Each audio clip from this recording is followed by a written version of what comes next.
Queridas e queridos da comunidade Paz e Bem, estamos hoje aqui nesta terça-feira, 11 de março de 2025, para apresentar o programa Paisagens de número 85. Vamos hoje trabalhar um tema muito especial que já até abordei em outros momentos aqui nos nossos programas. Eu dei como título Inseridos na Teia da Vida. Esse é um tema que me tocou, que vem me tocando de forma muito particular, depois do meu transplante, que foi em 2020, do qual saí com uma visão mais ampliada da realidade, com uma atenção mais sedenta ao ritmo do mundo. Publiquei esse livro, Paisagens, nas veredas da travessia, que tem na sua capa os cogumelos. E no segundo artigo do livro, que eu tenho muito carinho por ele, o título foi A Teia Colaborativa do Mundo Invisível, segundo artigo do livro. E eu quero retomar um pouco essa temática aqui, né? Esse livro, Paisagens, foi publicado em 2024 pela editora Apres, de Curitiba. E na primeira parte do livro eu tratei o tema do diálogo. Então, quando falamos que estamos inseridos na teia da vida, eu diria que somos brindados com o dom de ver. Como dizia Teilhard de Chardin, no seu livro O Meio Divino, nada é profano para quem sabe ver. Somos, então, testemunhas da abundância de vida que nos rodeia por toda parte, por cima, por baixo, pelos lados. Estamos numa paisagem, ou seja, num ambiente repleto de movimento, de vibração de vida, que se encaminha maravilhosamente em direção à luz. Estudiosa do mundo invisível dos fungos, a antropóloga Anna Tsing nos faz um convite, e eu sempre menciono essa passagem do livro dela, né? O livro se chama Viver em Ruínas. Diz ela: da próxima vez que você caminhar por uma floresta, olhe para baixo. Uma cidade está a seus pés. Se você fosse de alguma forma descer sob a terra, diz ela, você se encontraria cercado ou cercada pela arquitetura de teias e filamentos. Os fungos criam essas teias à medida que interagem com as raízes das árvores, formando estruturas conjuntas de fungos e raízes chamadas micorrizas. As teias micorrízicas conectam não apenas raízes de fungos, mas através de filamentos fúngicos, árvores com árvores, conectando a floresta em emaranhados. Fala-se até em internet, né? Sob os nossos pés. Essa cidade subterrânea é uma cena animada de ação e de interação. o que existe sob os nossos pés é uma verdadeira cidade subterrânea, movida por vivas e criativas interações e transações cosmopolitas. Isso também foi trabalhado de forma muito bonita pelos pensadores Deleuze e Guattari no volume 1 do livro Mil Platôs, onde fala dessa impressionante vida sob os nossos pés. Aqueles que derrubam as árvores, e que hoje são tantos, né? Não se dão minimamente conta da violência que praticam ao agredir esse tecido de relações, esse emaranhamento, que é uma palavra que eu gosto muito. Esse emaranhamento subterrâneo é o que constitui a textura da vida. Na visão de outro antropólogo, Tim Ingold, há que se dar conta desse ambiente vital que nos circunda,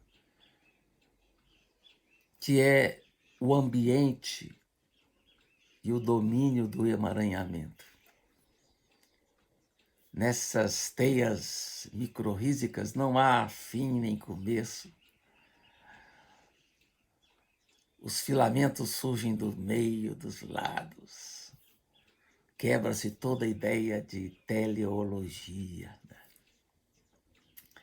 É dentro desse emaranhado de trilhas entrelaçadas, continuamente se emaranhando aqui e se desemaranhando ali, que os seres crescem ou emanam ao longo das linhas de suas relações. Apontei também no meu artigo, no livro Paisagens, esse traço curioso da presença do outro mundo dentro de nós, não só abaixo de nós, mas dentro de nós, mediante a presença misteriosa de milhares de bactérias, vírus, fungos, protozoários e leveduras em nosso mundo interior. Somos seres habitados pela diversidade. Nós acolhemos o diálogo que existe dentro de nós, um diálogo fundamental entre seres, entre realidades humanas e não humanas. E essa diversidade torna-se fundamental para a nossa macrobiota, para o nosso equilíbrio interno, ou para o nosso microbioma. Como afirmei no meu livro, essa maravilhosa teia de vida não está, portanto, apenas sob os nossos pés, está dentro de nós, de forma esplêndida, extraordinária, misteriosa. Como disse a premiada escritora Olga Tokarczuk, talvez o pecado pelo qual fomos expulsos do paraíso não foi o sexo, nem a desobediência, nem mesmo a descoberta dos segredos divinos, mas a ideia de que somos algo separado do resto do mundo, singular e monolítico. Absolutamente não. O que somos é uma teia de vida animada por outros seres distintos de nós e em comunhão conosco.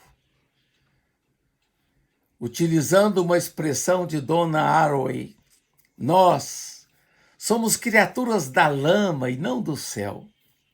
Também o Papa Francisco, em sua encíclica brilhante, Laudato Si, sobre o cuidado da casa comum, sublinhou logo no início da encíclica que nós mesmos somos terra. Nosso corpo é constituído pelos elementos do planeta. a variedade presente em nossa macrobiota é a garantia da saúde de nosso organismo. Incrível, incrível constatar que em nossas células humanas há a presença intrigante de organelas chamadas mitocôndrias, originadas em bactérias aeróbicas primitivas, ou seja, mesmo nas células humanas há a presença do inumano. Essa mesma constatação veio primorosamente apontada pelo escritor José Eduardo Agualusa, em artigo publicado no O Globo, de 22 de fevereiro de 2025, 22 de fevereiro de 2025, chamado, com o título A Nossa Metade Não Humana. Agualusa fala da presença em nosso corpo em metade de células, de seres, de outros seres invisíveis que são essenciais para o nosso corpo. Ele chega a sugerir que a melhor parte de alguns humanos é a sua metade não humana. Diz ainda que a cada avanço do conhecimento, a arrogância humana recua, ou deveria recuar. Nós não somos o centro do universo, somos parte dele. É todo um caminho que acontece hoje em várias ciências, no questionamento ao tremendo antropocentrismo que marcou a nossa perspectiva no tempo pós-cartesiano. Nós não somos o umbigo do universo, somos parte do universo. Não estamos apartados da natureza, somos a natureza. Não somos uma forma de vida superior, somos a conjunção harmoniosa de inumeráveis formas de vida.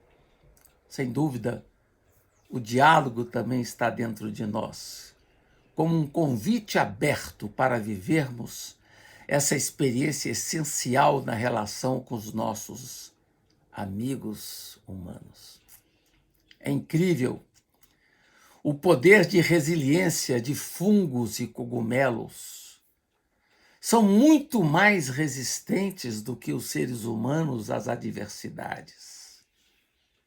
O seu poder de ressurgência é impressionante. São poucos os ambientes onde se veem obstruídos. Brotam por toda parte. Mesmo nos ambientes mais devastados, perturbados, comprometidos, eles mostram sua presença viva nas paisagens devastadas. Anna Tsing cunhou o sugestivo termo ressurgência para expressar o potencial de resistência dessas assembleias multiespécies em zonas de ruínas. É o que explica, por exemplo, o ressurgimento incrível de mudas de plantas depois de incêndios devastadores. Trata-se do trabalho de muitos organismos que, negociando através das diferenças, forjam assembleias de habitabilidades multiespécies em meio às perturbações. Tudo vem comprovar a existência de comportamentos sofisticados nesse mundo invisível que corroboram para nós a existência de inteligência e cognição nessa paisagem específica. Hoje descobrimos que a inteligência não ocorre somente onde existe cérebro.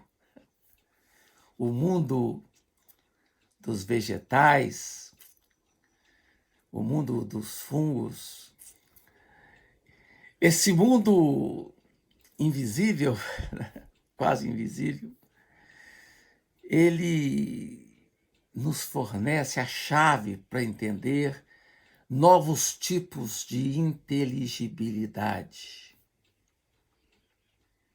de existência de cognição nesse mundo. São seres que têm uma singular experiência de movimento, de artimanhas ou estratégias diversificadas de sobrevivência e que nos convocam a repensar o significado de resolução de problemas, de comunicação, de tomada de decisão, de aprendizado e de memória. O que nos disse outro grande pensador do tempo contemporâneo, Sheldrake. Dizem os especialistas que um cogumelo famoso, muito apreciado no Japão, o matsutake, foi o primeiro ser vivo que apareceu depois do bombardeio de Hiroshima em 1945. E agora, recentemente, vimos na internet a notícia fornecida por uma descoberta surpreendente de cientistas que captaram a presença de fungos negros prosperando em áreas altamente radioativas. Organismos que possuem melanina, o mesmo pigmento que dá a cor à pele, e estão utilizando a radiação gama como fonte de energia para o seu crescimento. Um processo semelhante à fotossíntese das plantas, que permite que fungos convertam a radiação em energia química, possibilitando sua sobrevivência em condições extremas. Esses cientistas indicam que esses fungos não apenas sobrevivem, mas também crescem mais rapidamente na presença de altos níveis de radiação. E observou-se que eles direcionam seus esporos e hifas em direção às fontes radioativas, como se estivessem buscando alimento. Curioso, é uma adaptação única e que sugere que a melanina desses fungos desempenha um papel crucial na proteção contra a radiação e na conversão dessa energia em formas utilizáveis para o metabolismo fúngico. E isso abre portas e janelas para novas e diversas aplicações científicas. Então, gente querida, essa nova percepção dessa riqueza do mundo multiespécies que existe compondo a riqueza da diversidade no mundo e que também habita o nosso mundo interior, nos provoca uma nova reflexão crítica a um antropocentrismo profundamente perturbador para uma ideia enriquecedora do diálogo. Fica então aqui para nós, comunidade do Paz e Bem, esse convite para pensar essa teia bonita de relações. Agradeço, portanto, a todas e todas que estão me ouvindo ou que vão me ouvir, em especial ao Felipe Albani, que cuida da parte técnica. E nos veremos na próxima semana, se Deus quiser. Paz e bem.